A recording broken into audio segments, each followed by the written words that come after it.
Halo teman-teman, jangan lupa berjemur ya, biar imun kita tetap sehat. Bahas tentang cinta. Siapa yang gak pernah jatuh cinta sih? Jatuh cinta itu karena alamiah, naluri.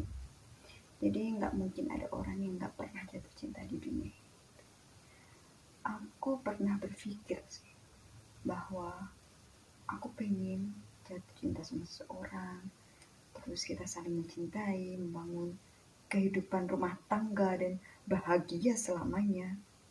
Tapi ternyata gak semudah itu. Banyak orang yang bilang bahwa nanti ketika kita sudah menikah, lama-lama cinta itu akan hilang. Apalagi kalau kita sudah punya anak, akan beralih kepada anak. Benar nggak?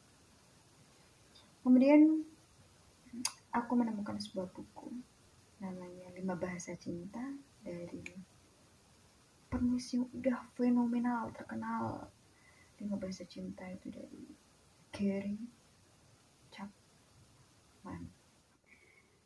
Dalam buku 5 Bahasa Cinta ini diterangkan bahwa jatuh cinta dan mencintai itu suatu hal yang berbeda. Jatuh cinta adalah merupakan proses yang alamiah, insting yang kita tidak bisa tahu akan sama siapa, kapan. Kita tidak bisa mengeset itu semua karena itu udah tiba-tiba muncul seseorang, kita punya rasa celing, punya rasa srek, nah kayak gitu. Tapi mencintai itu suatu hal yang bisa kita pelajari. Dan periodenya pun bisa lama. Kalau jatuh cinta itu maksimal hanya 2 tahun. Jatuh cinta yang memang tubuh kita menghasilkan hormon sehingga adrenalin kita memuncak, terus hormon bahagia itu aktif, itu hanya bertahan selama 2 tahun. Selebihnya kita hanya beralih kepada mencintai. Nah, di dalam buku ini dijelaskan mencintai seseorang itu ada caranya. Jadi setiap orang itu berbeda-beda. Mereka mempunyai bahasa cinta masing-masing. Yaitu di sini dijelaskan ada 5. Minimal mungkin ada 5 ini yang sudah mewakili semuanya. Karena kebutuhan akan cinta, dicinta itu kan merupakan kebutuhan pokok yang sama kita. Makan, minum. Nah, cinta itu adalah juga merupakan salah satu kebutuhan yang mendasar atau primer.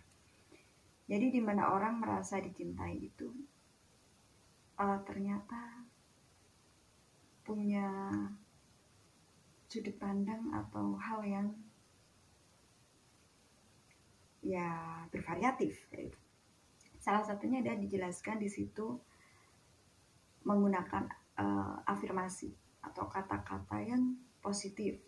Seperti misalnya dengan dia diberi apresiasi atas karyanya, atas apa yang dia lakukan, mungkin hanya dengan dia masak terus dipuji rasanya, atau hal-hal yang bisa membangun dan mendorong orang tersebut. Jadi dia akan sangat merasa sedih, sangat merasa jadi down ketika apa yang dia lakukan itu gak dihargai. Dan misalnya dengan kata-kata yang jelek, kata-kata merendahkan atau bahkan dibentak gitu, dia akan merasa sangat untuk tidak dicintai karena bahasa cinta utamanya dia adalah dengan kata-kata atau afirmasi. Terus yang kedua adalah dengan gift atau pemberian hadiah. Jadi ada seseorang yang suka ketika dia diberikan suatu kejutan-kejutan hadiah kecil ya, nggak usah harus yang mahal gitu. Apa tiba-tiba diberikan parfum, tiba-tiba dikasih bunga, nah kayak gitu dia merasa dirinya spesial dan merasa untuk dicintai. Jadi apalagi di hari-hari yang spesial, mungkin kayak hari ulang tahun dia atau hari jadiannya atau hari pernikahannya gitu. Terus kemudian yang selanjutnya, yang ketiga adalah bahasa cintanya dengan sentuhan fisik. Dengan sentuhan fisik. Sentuhan fisik ini bukan berarti harus yang berhubungan seksual gitu, enggak. Kayak misalnya cuman digandeng, dirangkul, atau dipeluk, dicium, yang enggak harus melakukan hubungan seksual gitu. Nah itu ada beberapa orang yang tipenya suka di seperti itu. Misalnya dia ditepuk pundaknya saja udah merasa, oh dia menghargai aku loh. Jadi kita harus tahu, memang harus tahu betul, paham pasangan kita atau teman kita atau siapapun di sekeliling kita tentang bahasa cinta apa sih dia yang pengen gitu, supaya dia itu merasa nyaman, merasa dicintai ketika berada di samping kita gitu. Terus ini baru yang ketiga. Yang keempat adalah quality time. Quality time di mana orang ini suka ketika seseorang kekasihnya atau pasangannya itu memberikan waktunya untuk spesial buat mereka berdua, dan ketika ngomong itu diperhatikan, nggak sambil dengan main HP atau disambi apapun gitu. Jadi tunjukkan bahwa kamu tuh berada di situ untuk dia gitu. Memang itu quality time buat kalian berdua, entah kalian pergi kemana berdua, terus kalian rela meninggalkan aktivitas kalian demi orang ini. Nah itu dia sangat suka seperti itu. Jadi kalau misalnya kok kalian dengan orang ini malah sibuk sendiri, pergi dengan teman-teman dan pasangan kalian merasa diacuhkan, hati-hati. Terus yang terakhir adalah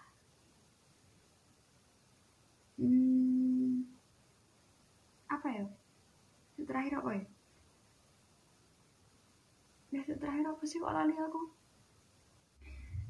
Dan yang terakhir adalah pelayanan, di mana act of service. Jadi kita action memberikan service pelayanan kepada dia.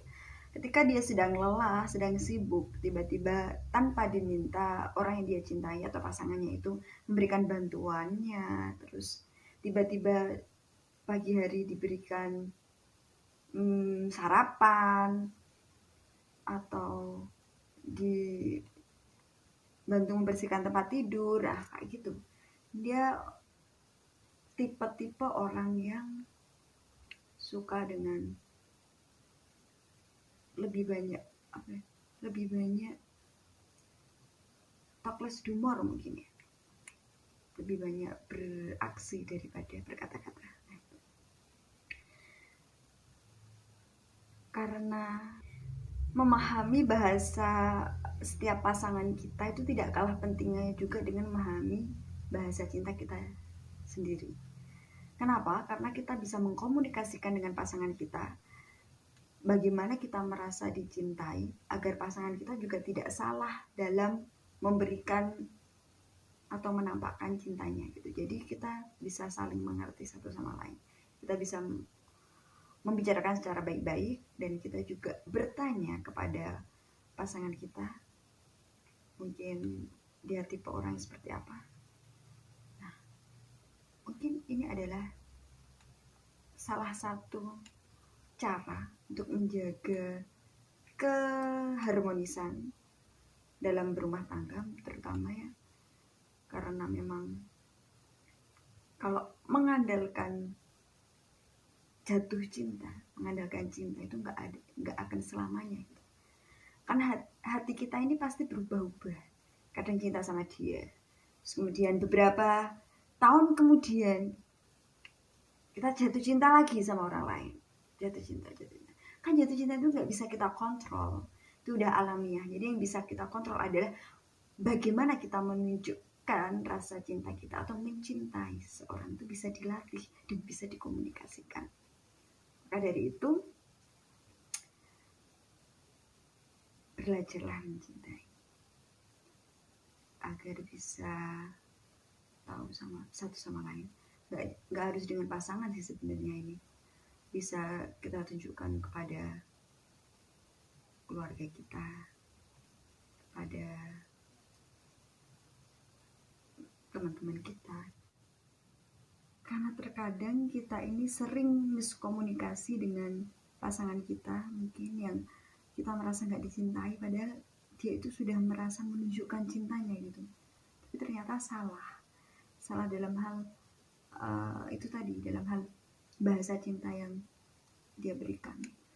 Karena bahasa cinta itu adalah menurut saya pribadi adalah pondasi dasar gitu. Bahasa itu kan untuk kita bisa berkomunikasi dengan orang lain gitu. Misalnya bahasa yang kita sering gunakan bahasa Jawa katakanlah.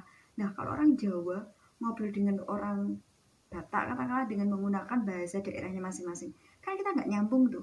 Nah ini sama, bahasa cinta juga sama. Kalau kita ngomong atau kita mau menunjukkan sesuatu yang kita cintai tetapi tidak sesuai dengan bahasa cinta yang diharapkan oleh orang itu, kan juga nanti akan terjadi benturan-benturan yang akhirnya nanti akan ambiar. Contohnya ketika teman kamu pasangan A dan B, suami istri, satu adalah namanya Tini, yang satu Tono. Tini adalah seorang ibu istri yang dia ingin diperhatikan atau ingin diberikan sentuhan kasih sayang dari suaminya, tapi suaminya itu justru dia hanya bertanggung jawab atau hanya memberikan nafkah secara lahiriah, nafkah berupa uang gitu, berupa materi yang dia rasa dengan dia berusaha bekerja keras itu udah bisa membahagiakan, sudah bisa menunjukkan rasa cintanya kepada istrinya. Tetapi istrinya merasa kok suamiku sekarang udah gak cinta sama aku udah jarang dibelai-belai seperti dulu gitu kan. Udah jarang lagi puji apa gitu yang aku lakukan gitu. Ternyata itu kan hanya soal miskomunikasi, sementara yang suami itu kayak gitu merasakan itu udah menunjukkan cintanya. So nanti akan terjadi pertikaian yang akan menimbulkan prahara. Hal itu juga sama bisa diterapkan dalam parenting atau mungkin bahasa cinta anak. Orang tua yang menunjukkan rasa cinta kepada anaknya, mungkin anaknya pengen diberikan pelayanan dalam bentuk servis tadi pelayanannya, tapi ibunya memberikannya kado, memberikannya hadiah-hadiah kecil yang ternyata itu sama anaknya itu nggak dianggap itu sebagai bentuk kasih sayang atau bentuk cintanya. Tapi sementara anaknya itu pengennya, aku ini ditemenin loh nggarap PR, aku tuh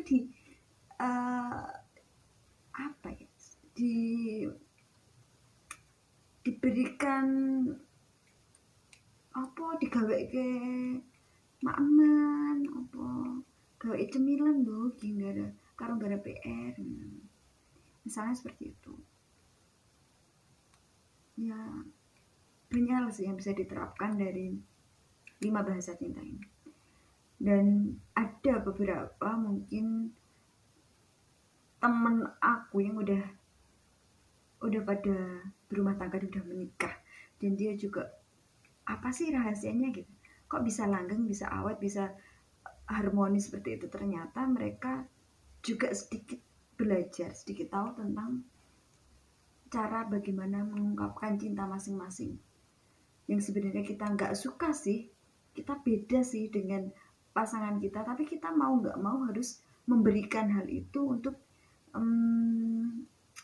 menarik, untuk memberikan bahwa untuk menunjukkan bahwa kita ini juga sebenarnya cinta.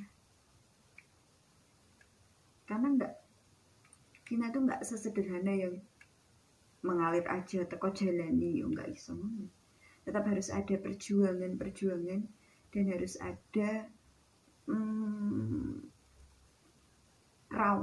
merawat, harus ada istilahnya apa ya, kalau tanaman itu kan kita harus dikasih pupuk, harus disiram, harus diapa-apakan gitu. Cinta juga sama, tidak cuma jatuh cinta yang memang itu murni dari hati yang kita nggak tahu, karena itu udah naluri, udah insting, tapi kita tidak merawatnya, kita biarkan saja, atau ya wis lah, wis duwe benih-benih iku yo nanti akan kering kerontang, nanti akan dimakan hama, opo-opo ngono. Tiba-tiba ambiar lah yo ciloko. Jadi harus pintar-pintar merawat cinta itu tadi di bahasa. Pakar loh itu sih, pakar psikolog konseling pernikahan. Ada beberapa banyak yang menggunakan itu dan akhirnya berhasil, sehingga bisa menurunkan angka